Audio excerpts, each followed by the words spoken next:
in a climate change world. The science will always continue to evolve, but we know enough now to act, and we are acting. We have to see this as an opportunity to learn from the mistakes that we have made. The way we've been doing things in the past is just no longer going to be possible in the future.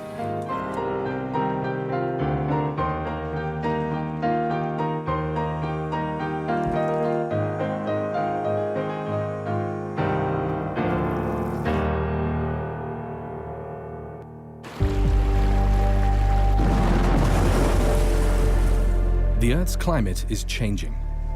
We're confronted with a change in our environment which is unprecedented in human history. Due to the emission of greenhouse gases that trap heat in the atmosphere, we are experiencing the warming of land, air, and oceans. The effects of this are numerous. There's an increase in the risk of more extreme and intense weather events, such as tropical storms, droughts, and flooding. Consequences include a rise in sea level, reduced food production, a reduction in plant and animal life, and harm to ocean ecosystems.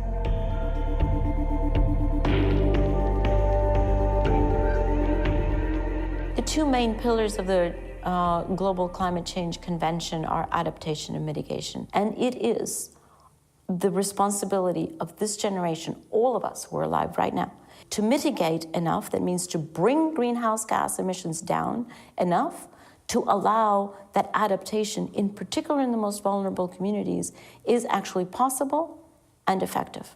Adaptation is the invitation that we're being given to change behaviors and consumption and production patterns that we have had for 100 and 150 years that are simply no longer sustainable. There is a need to mobilize the capacity, the knowledge, the tools, the political and financial support, and the scientific expertise to increase resilience to climate change through adaptation.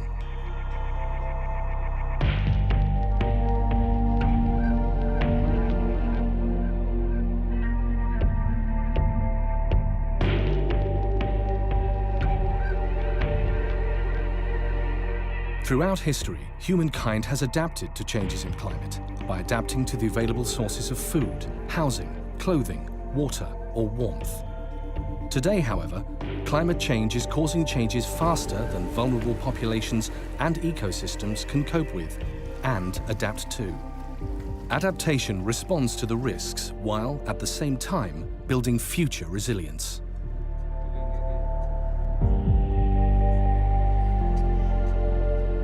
In 2010, 194 nations under the United Nations Framework Convention on Climate Change set up the Adaptation Committee. The work of the Adaptation Committee essentially is to try to bring people together. Try to bring governments, representatives from UN agencies, regional centers, and other organizations towards working for a common vision of adaptation. The Adaptation Forum, organized by the Adaptation Committee in November 2013, brought together prominent global leaders and individuals to highlight the urgency of action on adaptation and the way forward. The way we've been doing things in the past is just no longer going to be possible in the future. What we all want is a vision of a climate-resilient future, where, in fact, all rights to food, to water, to health, education, life are protected, where women are safe and empowered and secure and contributing equally with men. We can see the kinds of investments that we have to make, and it's development, adaptation, mitigation wrapped up together. So for me, actually, it's about political will. We don't know everything, but we know enough to start and start strongly, and we'll discover things along the way.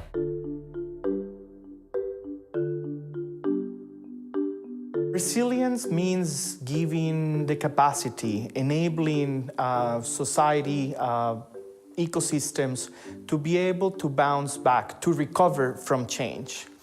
An essential component of that is learning. And that learning can only happen from that exchange of information of success and failure. A touching explanation of what resilience is is a woman who has realized that her chicken farm has been increasingly flooded over the years, and that is where she was getting her income for her and for her family. The brilliance of this woman to realize that her chicken farm was getting flooded so often that she should no longer have a chicken farm, she should have a duck farm. That is resilience. That is understanding that from now on, you're living in a changed environment. Resources for adaptation include as much knowledge and information as possible to support adaptation planning and action. Scientists can provide information on past and present conditions and future risks. Communities can be more prepared for climate change if they are not poor. People who have secure livelihoods, access to education and information on climate change impacts, healthcare facilities, fresh water, sanitation and social support will fare better in the face of climate change. Helping people to prepare for and respond to extreme events is also important, including putting in place early warning systems, understanding vulnerabilities of all members of society, and making sure adequate places to take shelter from storms are available. Access to technology and services and quality infrastructure also contribute to climate-resilient societies. Ensuring ecosystems are healthy and diverse, for instance wetlands, coastal areas and forests, is an important aspect of ensuring resilience.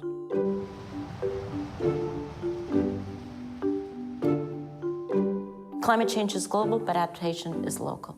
And which adaptation measures need to be taken is very, very much determined by the specific circumstances and by the specific impact that each family, each community, each city is experiencing. Local communities and indigenous peoples, they are at the front lines of climate change. They are feeling the impacts of climate change today firsthand. And I think it's really important for their knowledge and experience to complement the science that is continuing to evolve. Their experience will inform the planning and implementation of adaptation actions going forward. The first-hand knowledge of communities can ensure that adaptation measures are effective and actually do increase resilience. We need to reform our model of development. We need a model of development that encompasses respect for human rights, good governance, respect for the right of community, respect for indigenous people's rights. We cannot be hopeless. We may need help, but we're not helpless. And I think in our context we're in, adaptation is really important. Adaptation also requires financial resources. Vulnerable developing countries need financial support to make the necessary investments. Resources for adaptation also include the collaborative efforts of many different people. Strategies to build disaster and climate resilience should engage all sectors of society and government and require the input of all people involved. Sharing lessons, identifying best practices is essential for adaptation. Building a long-term vision based on that knowledge that we gain is essential. At the core, or one of the actions that is already underway, is what we call national adaptation plans, which are already being implemented in many countries. Adaptation helps our societies and nature cope with climate change. There are many ways to do it, and communities need to decide what works best for them. There are many examples. Here are just three. For many communities, they've been dealing with climate for generations.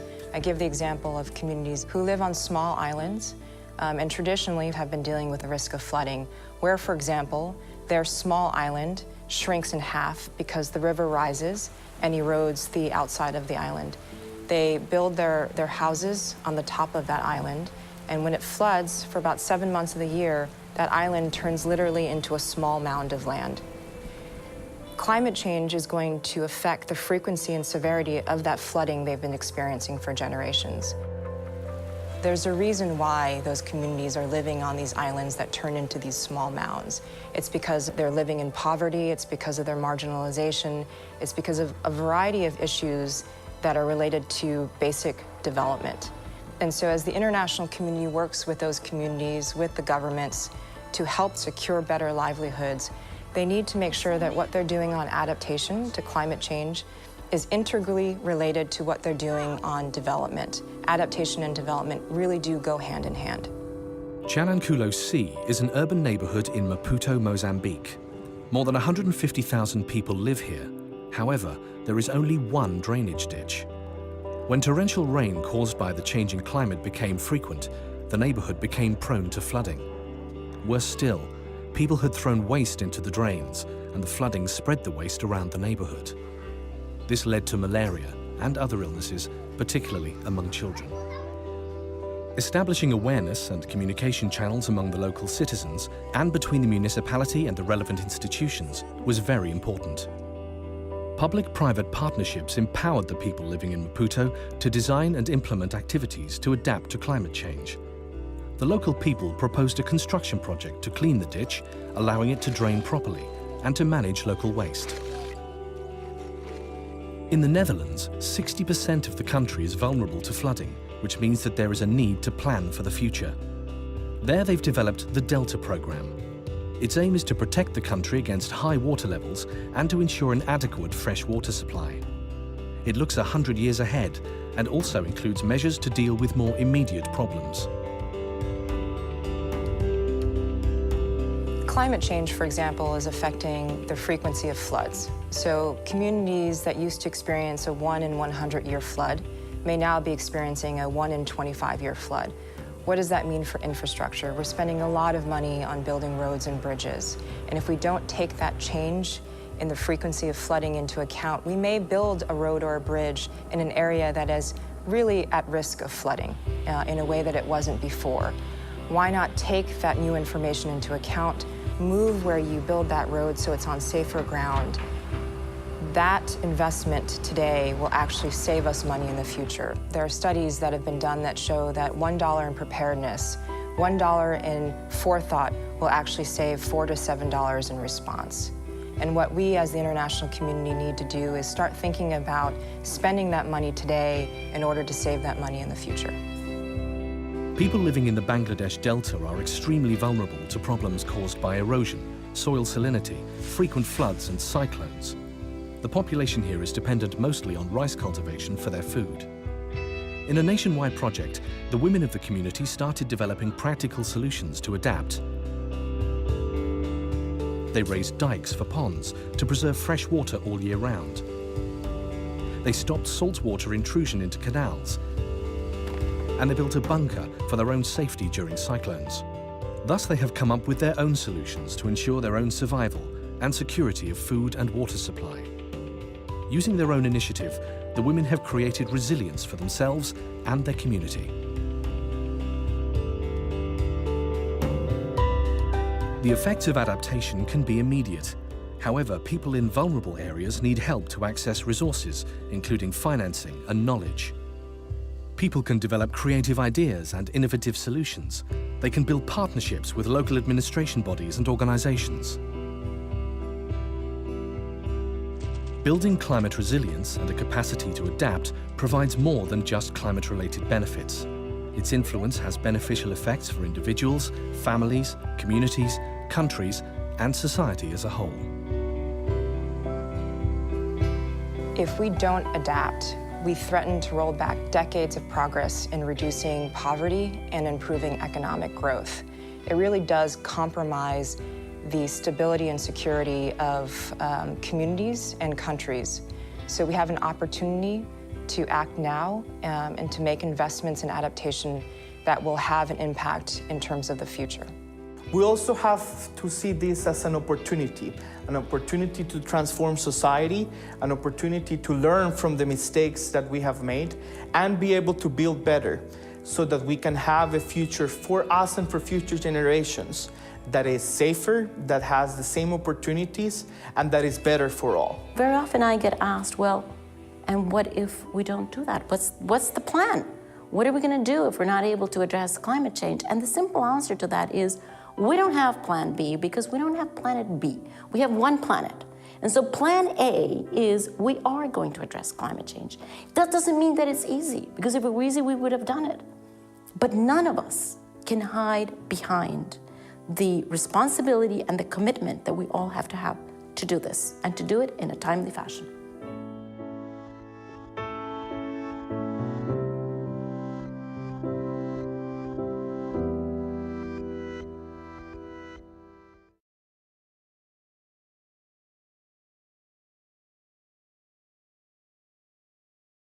Deltas around the world all face the same challenges in relation to climate change. And alongside mitigation, adaptation is urgent. And I think it is time to adapt now. And not only in the Netherlands, my country, but worldwide. If we don't adapt to a changing climate, we'll not have our beautiful island for our children and for our children's children. So it is very important that we make all efforts to ensure that this future is secured. For the survival of islands like mine, we have to act and act urgently. Any impact on climate change will affect our economy and our people. Our people have been adapting to climate change ever since they have been inhabited. They are finding their own ways. But I think there would need urgent actions by the international community, because the path of the changing of climate change is something that the people alone cannot cope up with. We need to make lot investment in adaptation. We look at adaptation cost not only as cost but as an investment. And people in Bangladesh and in my region trying to adapt to climate change by experiencing, by developing floating gardens, floating schools, floating education system, so that we can face climate change in a far better way. But we have to receive a lot of support for making our communities, our ecosystems more resilient to adverse impacts of climate change. In Malawi, addressing the challenges of climate change is very key to sustainable development. As such, the government is prioritizing addressing adaptation in such a way that we are developing policies and programs that will help to identify critical adaptation needs. Africa is one of the most vulnerable continents to the negative impact of climate change. So the way we see it is working with communities, increasing their resilience, and empowering the communities would mean building the capacities of the different members, and particularly the women, the elderly, and the youth, because their vulnerabilities are increasing with climate change. Europe, like the rest of the world, is increasingly challenged by climate change. There are increases in extreme events such as heat waves, floods, and drought. And this needs to be addressed. And what can we do about that? We have to change our paradigms and goals that informed decisions in the past. We will have to deploy new technologies in order to reduce the risks of climate change.